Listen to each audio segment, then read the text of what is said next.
Hi, my name is Olaide Agboola, and I am an under 40 CEO.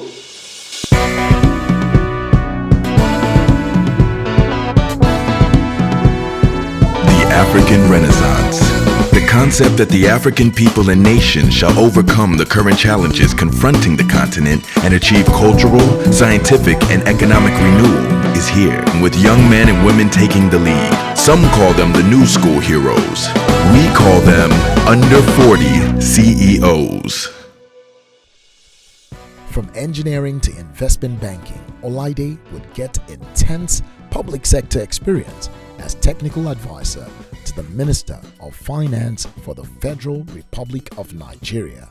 It seems he was now ready to take the leap into entrepreneurship. All right, so in 2011, you co-founded a company where you were managing director as well, Alternative Capital Partners. I believe this was your first business. How did it go? How did it fare? It wasn't necessarily my first shot at business, but I'd actually also, for Alternative Capital Partners, I'd actually set it up while I was in government, and I decided to use that vehicle to get an asset management license, an advisory license from the Securities and Exchange Commission. And go back to where I started from, which was investment management. But I wanted to do it from an alternative asset class perspective. And I didn't have the capital. I had some. So I brought in two other shareholders. We led and stood in front and grew that business from 0 to about 6 billion assets under management, which included some very exciting and interesting things that had never been done. In fact, there were no rules for them. We had to work with the Securities and Exchange Commission to come up with the rules. I believe at the time I took the right decision in terms of shareholding. I believe at the time there was alignment of interest amongst those shareholders who were put together. I believed at the time there was alignment of risk appetite, because that's also important. That's different from alignment of interest. But it started to come to fore that there might have been some misalignments here and there, maybe some misunderstanding there here and there. And that came up with its own challenges. But we had done this beautiful thing, which we felt could have been much bigger. We eventually left with nothing. Until date, nothing, even from the exits that have been done recently. Of course, we left in annoyance, perhaps youthful exuberance, and we bettered purple.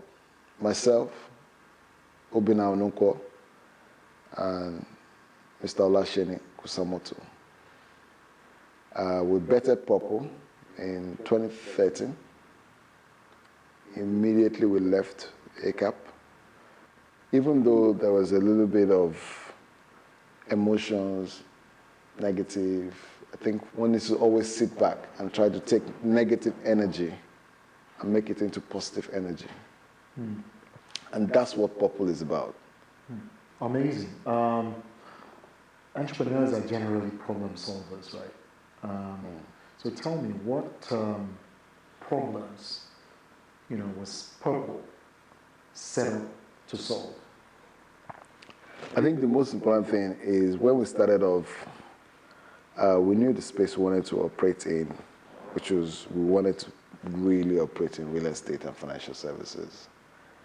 From the first deal to the second deal, building residential estates and retail projects and funding other developers along the way, as well as setting up a Central Bank of Nigeria licensed microfinance bank, Purple Money. Retail is the core of what we do. In our residential space, we want to be able to create affordable properties. Affordable is relative. right? But we want to sit in that middle class market from the lower to the upper side of the middle class and be able to provide and satisfy products, whether on the mainland or the island of Lagos, for them to be able to tap into those opportunities to buy homes from us. There are 18 to 20 million home ownership deficit in this country.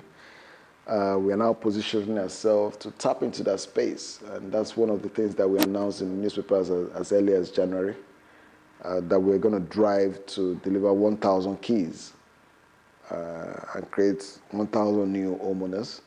We now have synergy with Stanbic Bank, who has now given us some interest to be able to provide mortgages to our home buyers and take them out for 10, 15, 20 years, subject to their age limit.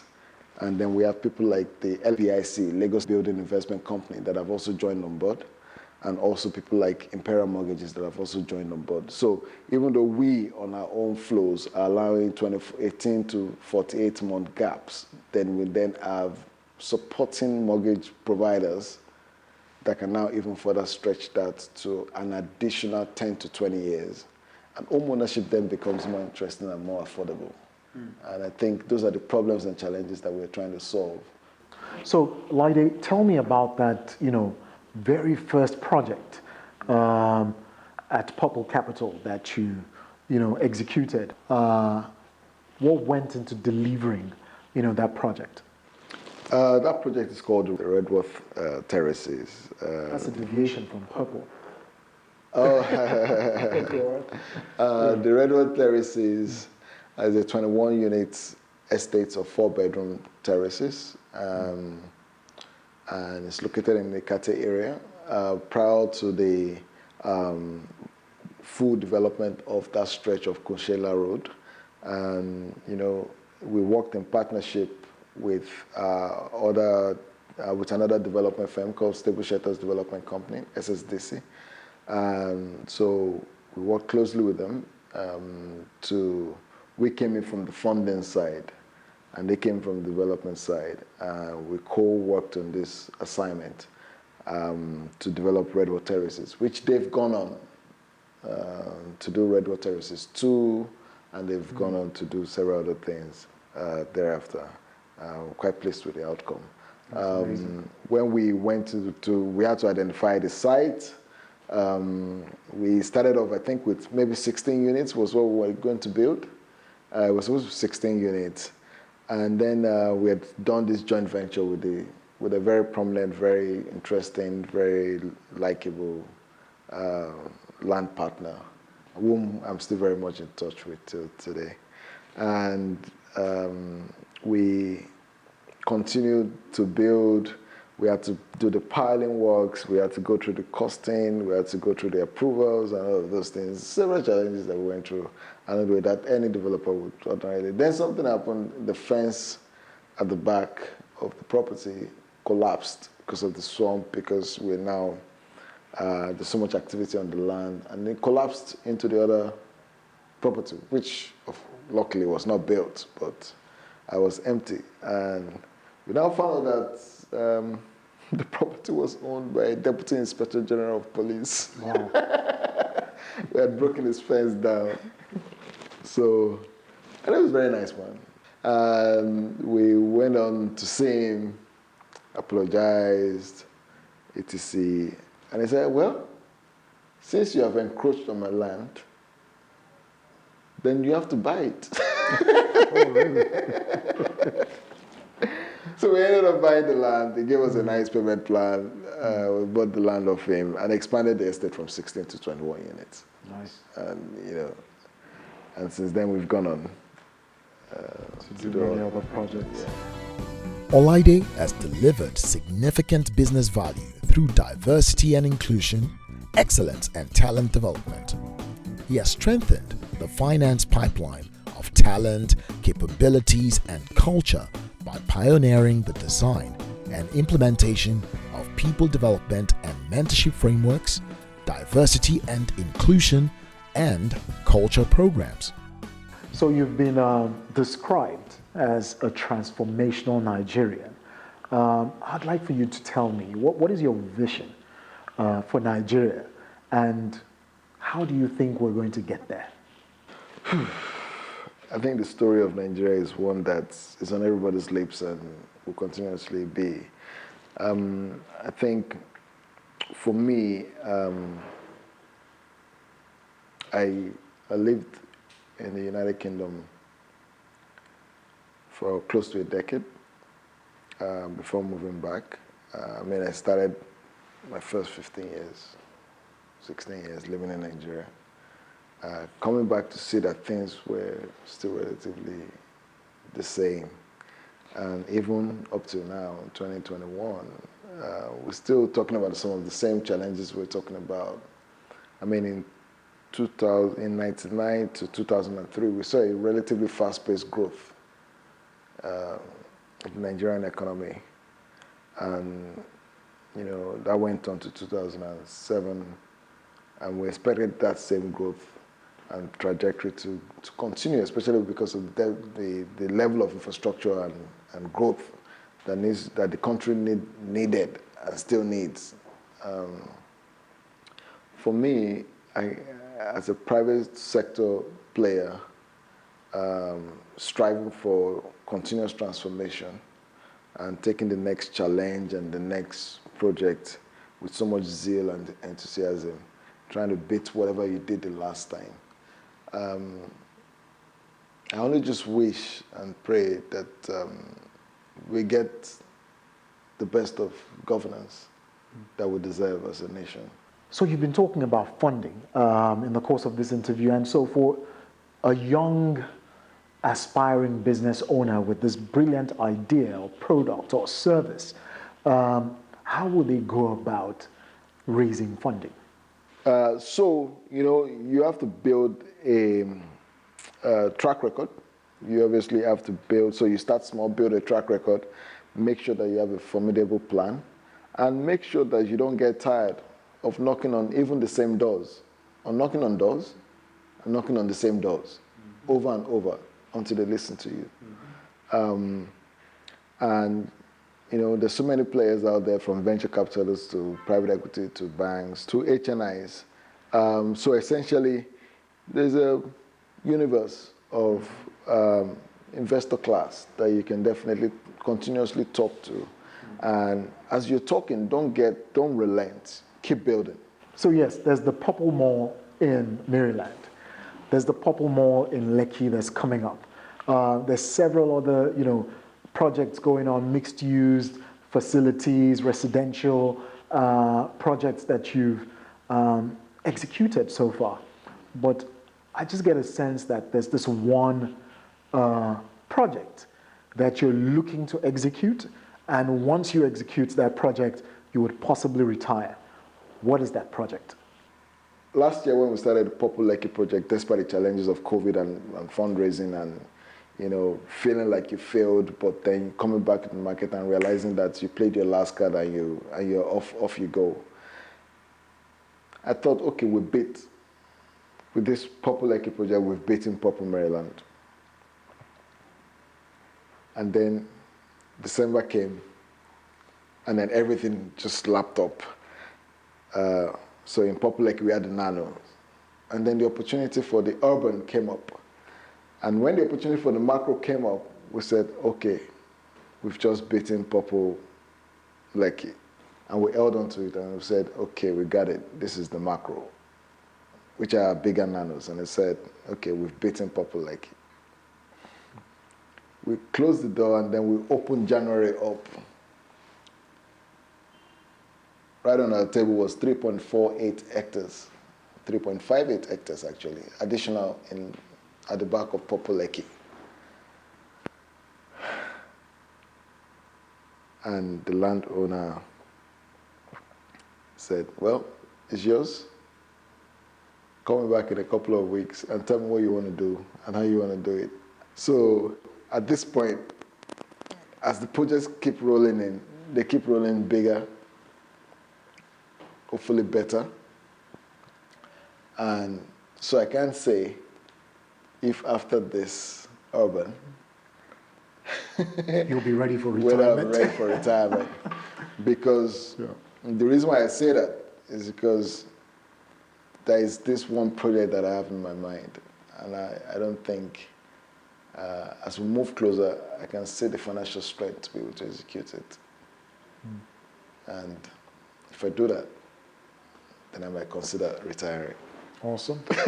Even though you still managed not to tell us what it is, but good. Tell me real quick, have you ever failed in the course of building this business? And if so, share about some of your failings and failures. Of course, I fail every day. I fail every day. Last year I failed. The year before that I failed. How so? I mean, I love failing. The reason why I love failing is because the moment I slam the door and I tell myself, you just failed. No, I didn't just fail. The game was not over. I'm going back to play. Did I fail in the past and reopen the game? Severally. He may enjoy failing and may even fail every day, but failing forward seems to be the mantra at Purple, an organization that he continues to lead. So I know that there's Purple, and there's also Purple Capital, and there's several subsidiaries, and I'm guessing this is becoming a group. But tell me, what is your current organizational structure? I mean, we started from an informal, very unstructured position. We started off with everybody doing everything, including myself. And we started up as Purple Capital Partners. There were only 3 partners. We've evolved into a group structure under an holding company structure, with our real estate group structure also hived up, and our financial services also hived up separately. And within the real estate group structure, you have Purple Maryland, Purple Lekki. You have the Purple Living concept sitting under our Purple Real Estate Development Company, which is our development arm, which has nano, macro, and urban. Which has the macro and urban, because the nano also sits under Purple Lekki. And then we've got PropTech, which is our Purple.shop. And we'll be building more technology-driven, internally driven, technology-based product lines. And then we've got Cebu, which helps us hold our licenses, outdoor advertising licenses for our buildings. And then, of course, we've got Purple Money under the financial services side. So the group, obviously, is expanding by the day. We have new opportunities every day, and we're still building. We're not about to stop. You're a well-traveled man, but you tell me, how has travel and interacting with different cultures and diverse people influenced your person and added value to you? I don't play with my holidays. I've been to a lot of places, and I've not been to a lot of places. I love to go to beautiful cities. I love to get inspiration from what Lagos could be, what Nigeria could be. So that's led me to obviously want to deliver buildings that change the environment in terms of regeneration, regentrification, and doing something totally new and unseen within this context of the domestic environment. So what would you say are those key skill sets that a CEO needs to, acquire in managing an organization like yours, and of course, people as well? Of course, CEOs generally have to have that strong leadership skill. The people must believe in you, and they must buy into your vision. You must be a great communicator. Your communication skills have to be top-notch, And I say to people, whoever sells the business, owns the business, you must be the greatest salesman. So tell me, Olaide, what would you say is the biggest letdown you've experienced in your career so far? I mean, I get let down every day, but I keep going back When you get let down for various reasons, because everybody's in different cycle in their businesses, in their personal goals, in their ambitions. From employees want to get to certain levels very quickly, quicker. Some of your investors have time horizon in terms of how they want to exit and go back to cash. Your partners and your relationship, other partners and relationship also have goals that they want to achieve from certain things. But the greatest of all is when people that you know for so long can work together because of their common goal to achieve something over and above the relationship that has been nurtured over the years. The CEO may be let down all the time, but this does not deter his vision. For a man who works hard and plays hard, little wonder he does not play with his holidays. However, it's time to know his favorite travel destination alongside other key lifestyle choices. Okay, so I have a few quick fire questions for you. Yes, please. Oh man, pounded yam or amala?